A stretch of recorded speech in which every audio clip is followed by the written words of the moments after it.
Hello, welcome back to the ഹെവനോ story teller 2.0. ചികത്താന്റെ പ്രണയം തുടരുന്നു. സമയം വൈകിട്ട് 4 മണി. ഞാനേ ഒരു പോലീസ് ഓഫീസറാണെന്ന് വല്ല ബോധം നിനക്ക് ഉണ്ടടാ?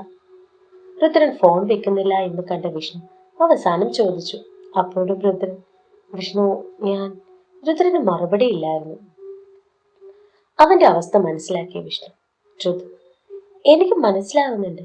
പിന്നെ അതിനുള്ള മാർഗം എന്താണ് എന്ന് ഞാൻ പറയാതെ തന്നെ നിനക്കറിയാം എന്താ ചെയ്യേണ്ടത് എന്ന്. ഗോ മാൻ, ചെല്ല്. ഒരിക്കൽ ഈശ കൈവിട്ടു പോയപ്പോൾ നീ പറഞ്ഞത് ഞാൻ മറന്നിട്ടില്ല. ഇപ്പൊ കണ്ടില്ലേ, എല്ലാം നിന്റെ കയ്യിലുണ്ട്. അതിനെ ഇനിയും ഇല്ലാതെയാക്കാൻ അനുവദിക്കരുത്. ചെല്ല്, നീ പോയി അവളോട് സംസാരിക്കും. ഞാനല്ലേ പറയുന്നത്. തന്റെ തിരക്കുകൾ മാറ്റിവെച്ചിട്ട് രുദ്രന് വേണ്ടി സമയം കണ്ടെത്താൻ വിഷ്ണു തയ്യാറായി. കുറച്ചു സമയം വിഷ്ണുവുമായി സംസാരിച്ചു കഴിഞ്ഞപ്പോൾ രുദ്രൻ ഓക്കെ ആയിരുന്നു.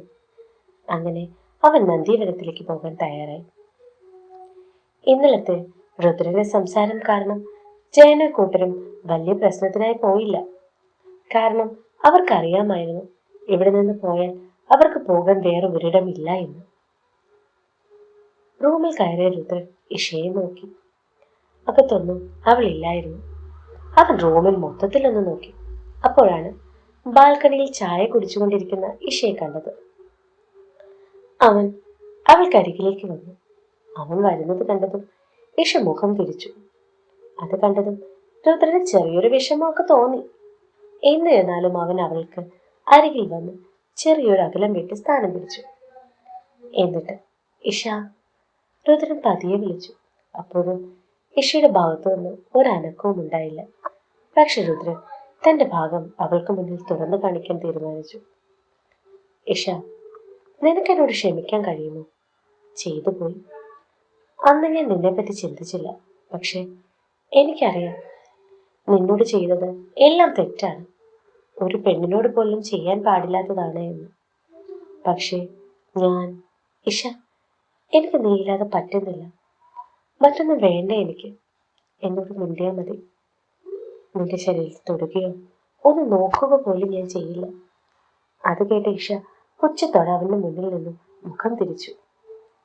പക്ഷെ അവൻ ബലമായി അവളെ തന്റെ മുന്നിലേക്ക് തിരിച്ചു നിർത്തി. പക്ഷെ അപ്പോഴും മുഖം താഴ്ത്തി നിൽക്കുന്ന ഇഷയെ നോക്കിക്കൊണ്ട് തന്നെ രുദ്രൻ, ഇഷ, നോക്ക്, എന്നെ ഒന്ന് നോക്ക് പ്ലീസ്. എനിക്കറിയില്ല ഞാൻ ചെയ്തു പോയി. നീയും കൂടെ എന്നെ ഇങ്ങനെ. എനിക്ക് വയ്യ ഇഷ, ആ പഴയ അവസ്ഥയിലേക്ക് പോകാൻ. ജീവിക്കാൻ കൊതി തോന്നുന്നു നിന്റെ കൂടെ. എനിക്ക് സ്വന്തം എന്ന് പറയാൻ നീ ഉണ്ടാകുമോ? ഈ ഇഷ എന്ന് പറയാൻ തുടങ്ങിയ രുദ്രനെ പക്ഷെ ഇഷ തന്റെ ചുണ്ടുകൾ കൊണ്ട് അവനെ കവർ ചെയ്തു. ഇഷ ഞെട്ടി. രുദ്രൻ ഞെട്ടി ഇഷയെ നോക്കി. രുദ്രന്റെ പാതി പൊക്കം മാത്രമുള്ള ഇഷ അത്ര ബുദ്ധിമുട്ടിയാണ് നിൽക്കുന്നത്. അതിനാൽ തന്നെ അവൾ പതിയെ അവനിൽ നിന്നും മാറാൻ തുടങ്ങി. എന്നാൽ രുദ്രൻ അതിന് സമ്മതിക്കാതെ അവളെ കോരിയെടുത്ത് തന്റെ ഇടുപ്പിലേക്ക് അവളെ ചേർത്ത് പിടിച്ചു. ഇഷ തന്റെ കാലുകൾ കൊണ്ട് ലോക്ക് ചെയ്തു. ഒപ്പം അവർ ഇരുവരും ചുണ്ടുകളെ കവരാൻ തുടങ്ങി. ഇത്തവണ രുദ്രന്റെ ചുംബനം ഒട്ടും വേദനിപ്പിക്കാത്ത പോലെയായിരുന്നു. പക്ഷേ ഇഷ വല്ലാത്തൊരു പ്രണയത്തോടെ അവന്റെ ചുണ്ടുകൾ കവർന്നു.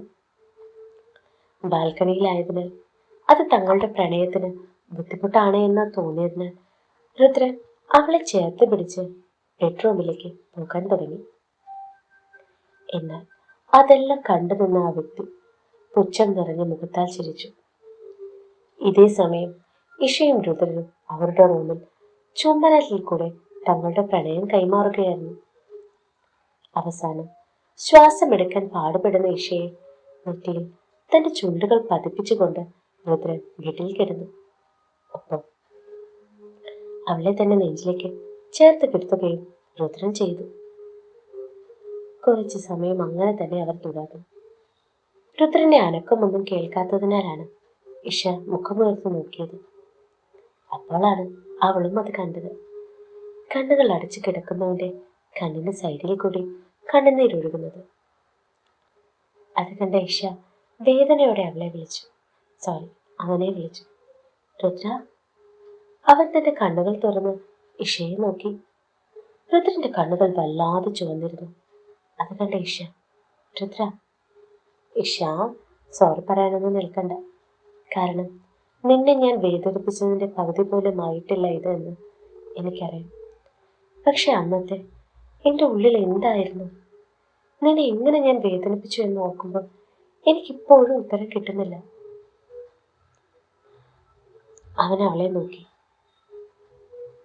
തന്റെ വേദന തെളിഞ്ഞ് ചിരിയോടെ പറഞ്ഞു. അത് കേട്ട ഇഷ അവന്റെ കണ്ണിൽ നോക്കിക്കൊണ്ട്, രുദ്ര, എനിക്കറിയാം എന്റെ പ്രവൃത്തി നിന്നെ നോവിച്ചുവെന്ന്. പക്ഷെ ഞാൻ എന്തുകൊണ്ടാണ് നിന്നോട് പിണങ്ങിയതെന്ന് നിനക്കറിയണ്ടേ? ഇഷയുടെ ചോദ്യത്തിന് രുദ്രൻ ഒരു സെക്കൻഡ് പോലും എടുക്കാതെ മറുപടി നൽകി.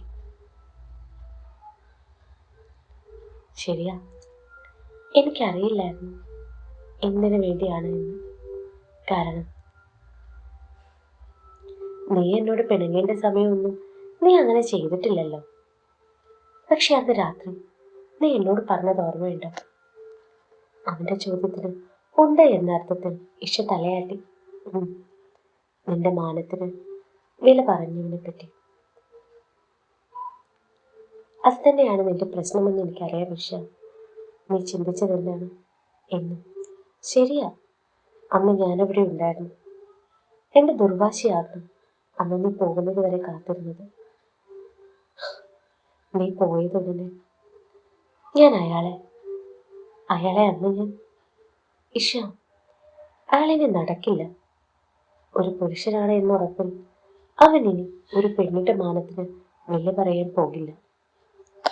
ആ ഓർമ്മയിൽ ചെകുത്താൻ പരമായ മുഖം കൊണ്ട് അവൻ പറഞ്ഞു. ഒപ്പം ഇഷയെ നോക്കുമ്പോൾ ആ മുഖം മാറി അവിടെ സ്നേഹം നിറയുന്നതെല്ലാം ഇഷ സന്തോഷത്തോടെയായിരുന്നു നോക്കിക്കണ്ടത്. എല്ലാം കേട്ടുകിടന്ന ഇഷ അവനോട് ചോദിച്ചു, രുദ്ര, ഒരുപാട് വേദനിച്ചോ നിനക്ക്? ഇല്ല എന്ന് പറയില്ല. കാരണം രുദ്രനെ വേദനിപ്പിക്കാൻ ഇഷയ്ക്ക് മാത്രമേ കഴിയൂ, എന്നെ തളർത്താനും. രുദ്രന്റെ വാക്കുകൾ കേട്ടതും അറിയാതെ ഇഷയുടെ കണ്ണ് നിറഞ്ഞു. അത് കണ്ട രുദ്രൻ അവളുടെ കണ്ണുകളിൽ അമർത്തി ചുംബിച്ചു. എന്നിട്ട് അവളെ നോക്കിക്കിടന്നു. അത് കണ്ട ഇഷ, എന്താണ്, എന്തു പറ്റി ഇങ്ങനെയൊരു നോട്ടം? അതിന് ചെറിയ ചിരി മാത്രമാണ് രുദ്രൻ നൽകിയത്. ഒപ്പം അവൻ അവളോട്, വാ, നമുക്ക് ഒരിടം വരെ പോകാം. എവിടെ? അതൊരു സർപ്രൈസാണ്, വരുന്നു. പിന്നെന്താ, അതൊക്കെ ഒരു ചോദ്യമാണോ? ചിരിയോടെ ഇഷ പറഞ്ഞു. ആ നിമിഷങ്ങളിലെല്ലാം ഇഷയുടെ കുറുമ്പോടെയുള്ള വാക്കുകൾ കണ്ട് രുദ്രൻ മനസ്സറിഞ്ഞൊന്ന് ചിരിച്ചു. എന്നിട്ട് രുദ്രൻ പിന്നെ മറ്റൊന്നും നോക്കിയില്ല. വേഗം എഴുന്നേറ്റ് കാറിന്റെ കീ എടുത്ത് പോക്കറ്റിലിട്ടു.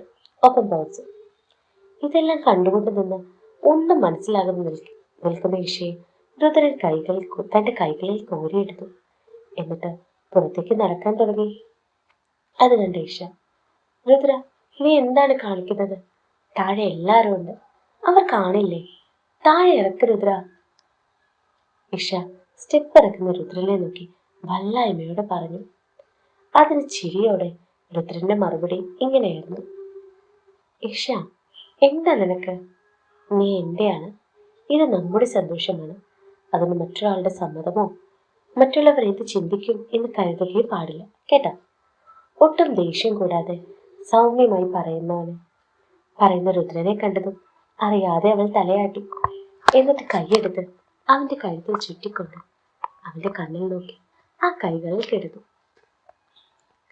ഈ സമയം അവരെ കണ്ട് ഹാളിൽ ഇരിക്കുന്നവർ ദേഷ്യത്തോടെ നോക്കി. എന്നാൽ അവരെ ഒന്നും ശ്രദ്ധിക്കാതെ രുദ്രൻ തന്റെ ഇഷയെ തന്റെ കാറിൽ കൊണ്ടിരുത്തി. എന്നിട്ട് സീറ്റ് ബെൽറ്റ് ഇട്ട് അവളുടെ നെറ്റിൽ ചെറു ചുംബനം നൽകിക്കൊണ്ട് രുദ്രൻ വേഗം ഡ്രൈവിംഗ് സീറ്റിൽ കയറി.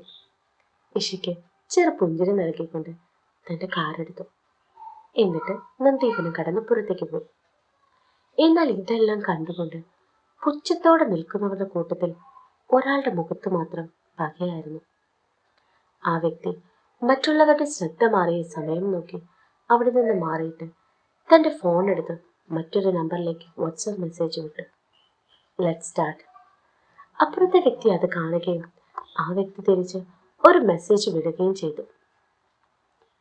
അത് വായിക്കും തോറും അയാളുടെ മുഖത്ത് പക നിറഞ്ഞു. അത് ആരോടാണ്?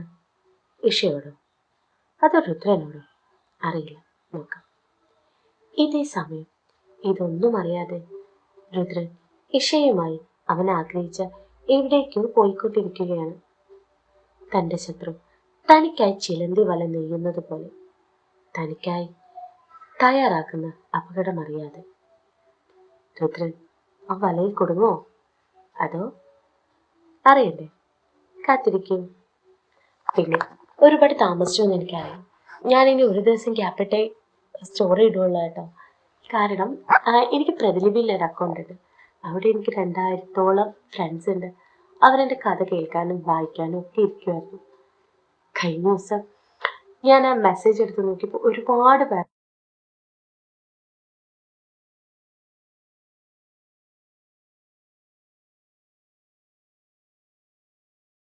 നിങ്ങൾക്ക് കഥ വേണം, നിങ്ങൾക്ക് കഥ വേണം. അപ്പം ഒരു ദിവസം ഗ്യാപ്പിട്ട് പ്രതിലിപിയിലും യൂട്യൂബിലും ഞാൻ കഥ ഇടുന്നതാണ്. അപ്പം അടുത്ത ഭാഗത്തിലേക്ക് കാത്തിരിക്കും.